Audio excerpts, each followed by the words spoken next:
Hey there, Joshua Grainer, men's health specialist. Hope you had a wonderful holiday with your family. And today we're going to talk about something I think is really cool and really important.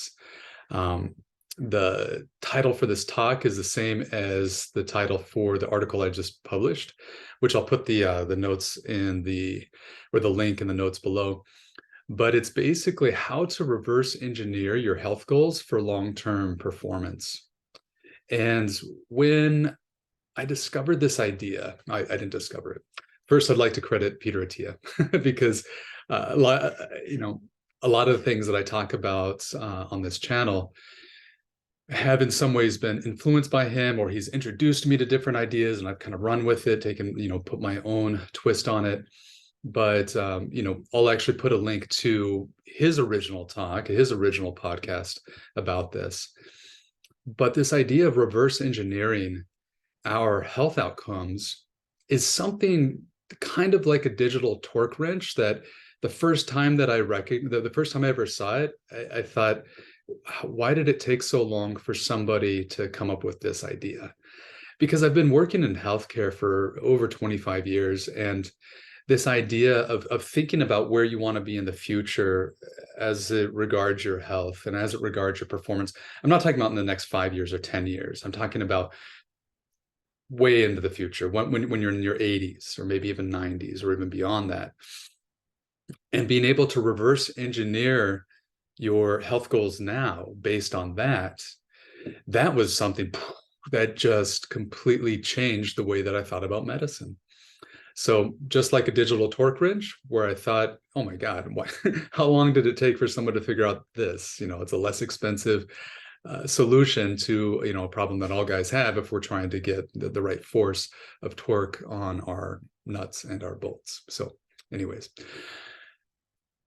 I do want to apologize that this is probably third or fourth video, and I realize I have a tendency to be a little bit rambling. That's just kind of the way my brain works.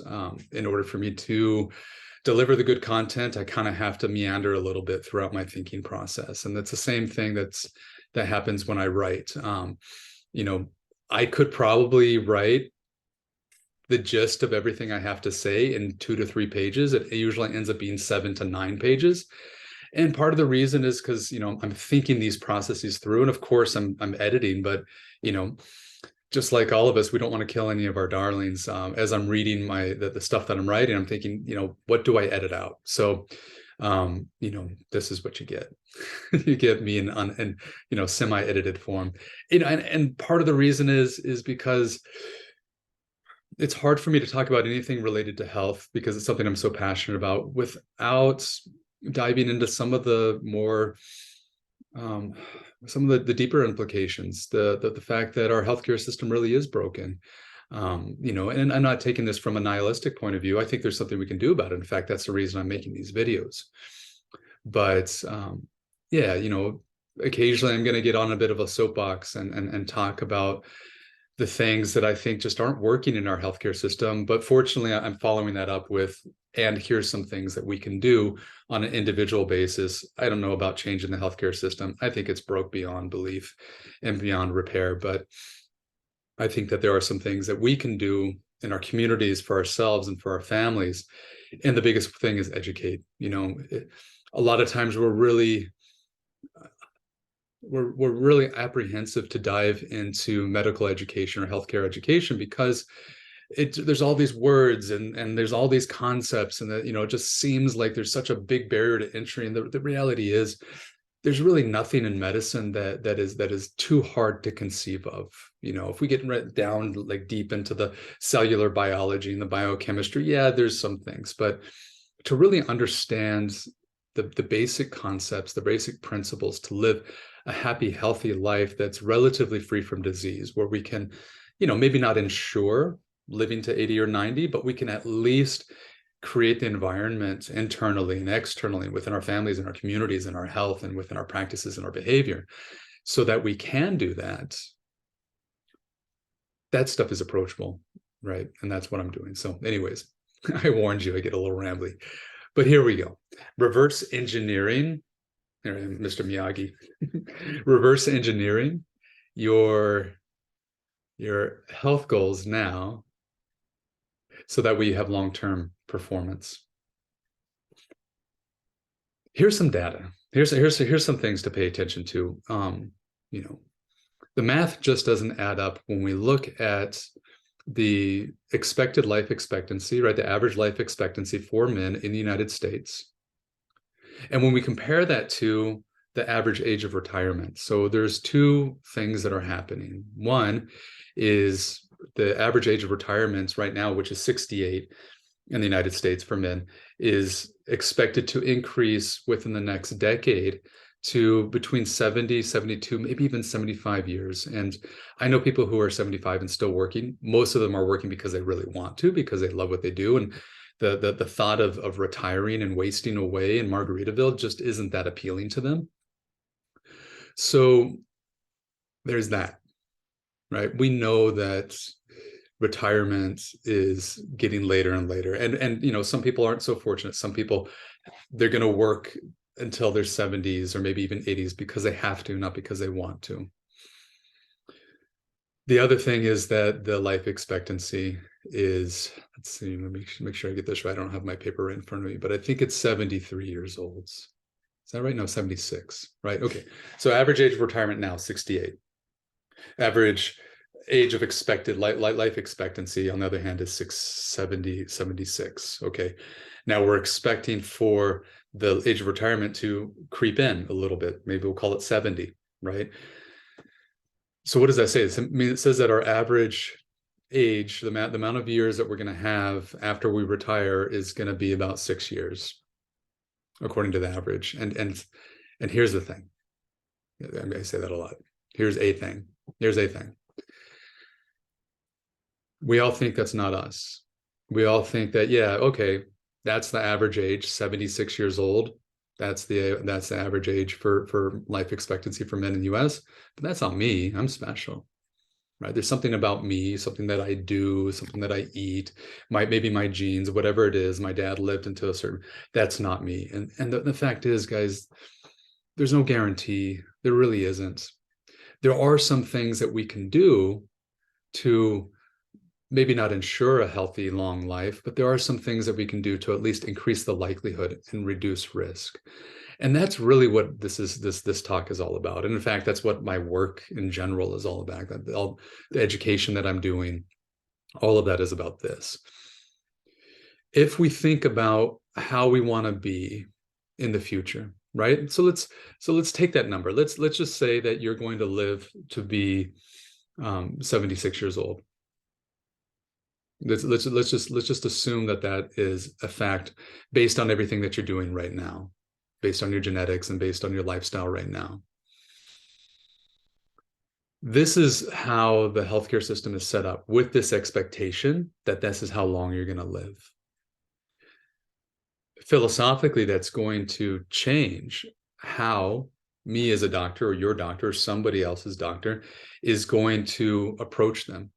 There's just this inundated idea, this philosophical idea that you're only going to live this period of time. So instead of prescribing medicines or educating in such a way that we increase your quality of life to fill up those 76 years with as high quality, high value time as possible, instead of thinking about that, the whole focus is on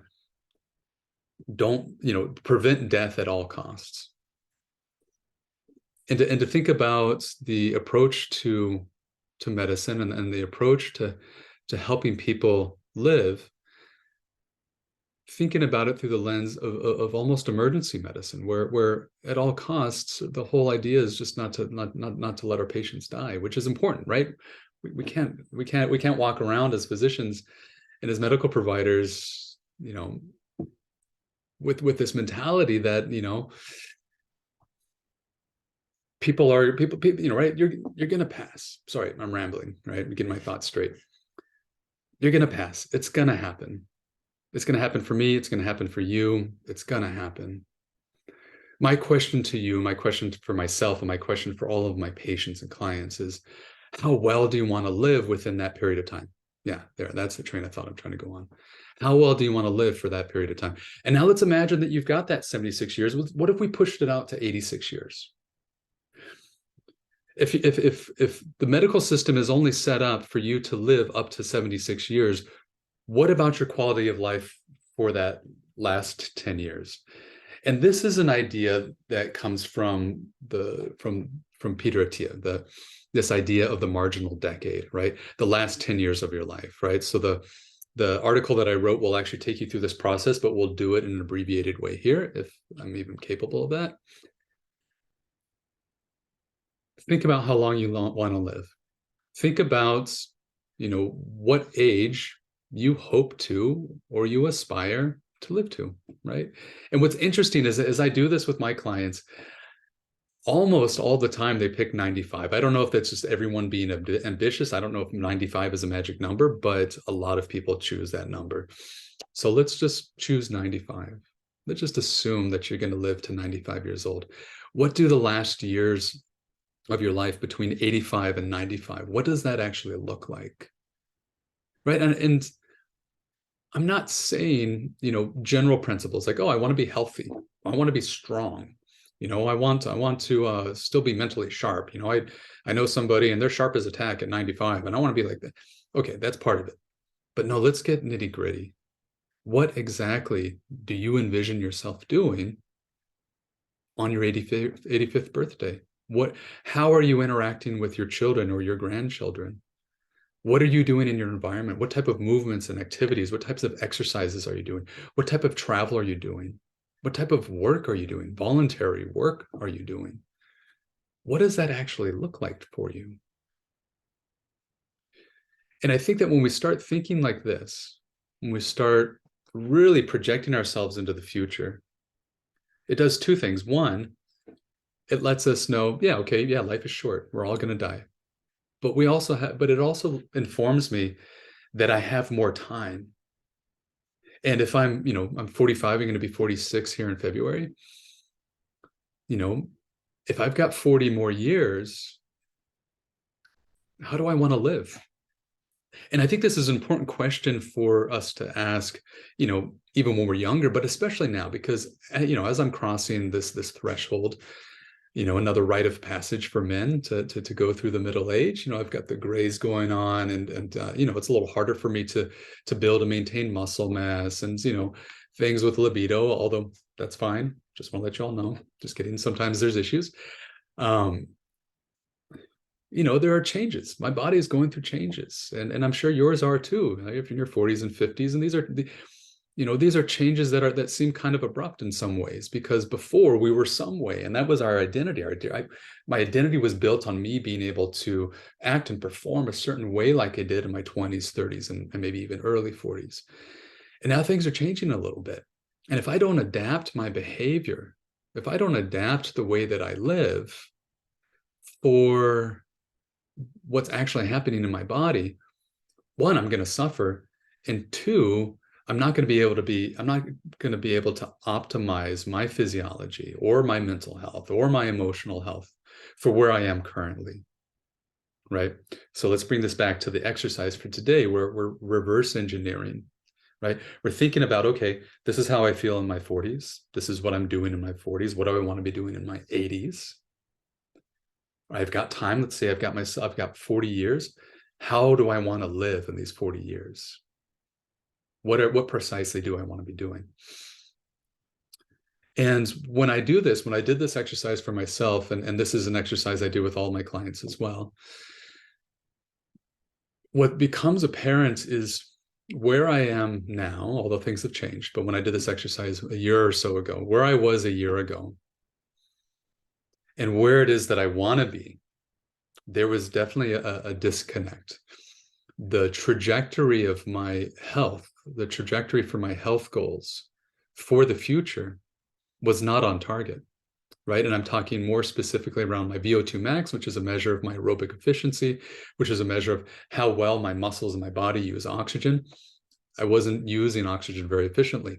Part of that was because I wasn't doing the right types of exercise, right? Same thing with muscle mass. I was excessively focused on hypertrophy, on size, and making my muscles look good. So I look great in a t-shirt. So I'm really appealing to my partner, and and I'm the envy of the people on the beach, and they see me in my t-shirt rolled up, looking good, looking strong, right? That was my focus for a long time.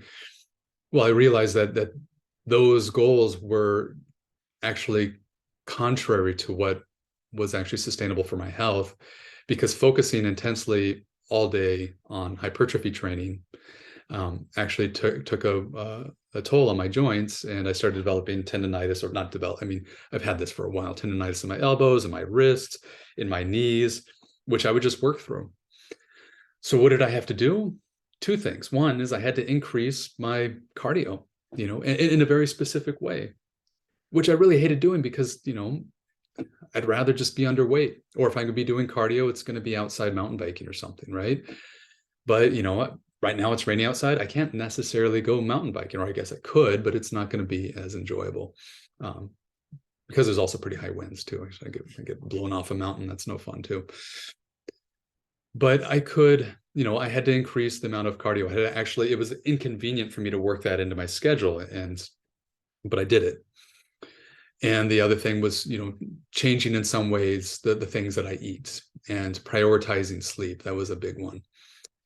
And backing off of my weight training, so that way I could really focus on rebuilding and rehabilitating my joints, especially the tendons and like I said, my elbows, my shoulders, and my knees. Still strength training, but hypertrophy is not the goal. So again, I'm rambling, but the reason that I'm doing this is to show you, look, when I'm 85, 90 years old, I envision myself walking cobblestone streets in Italy with my children or my grandchildren. I see myself lifting a 35, 40, 50-pound bag up into an overhead compartment, if those even exist in the future. I see myself continuing to snowboard, or to ski, and to backcountry ski. I see guys out on the mountain who are in their 70s and 80s, and they're crushing it. And I think, I want to be like that, right? What do I need to do? Like, if I blow out my knees because, I'm doing excessive volume training on my legs and my low back, if I blow out my knees and my low back, what's the likelihood I'm gonna be able to do that stuff into the future? So let me take you through this exercise. Like I said, the article, it's in the link below, or the link is in the notes below. Unfortunately, that article is almost as rambly as this video, if not worse. But I think that if you read it, you can skim through it, you'll find some good stuff that's there. Here's the exercise. Again, think about how you want to be specifically when you are in your 80s and 90s. Be very specific. Try to even be visceral, right? You can close your eyes. You can imagine yourself there. What does that look like? What does that feel like? Pull in examples of people that you know that are doing similar things. So that way it's not just some what if situation. It's like, oh, I actually have models for this. I've got examples for this.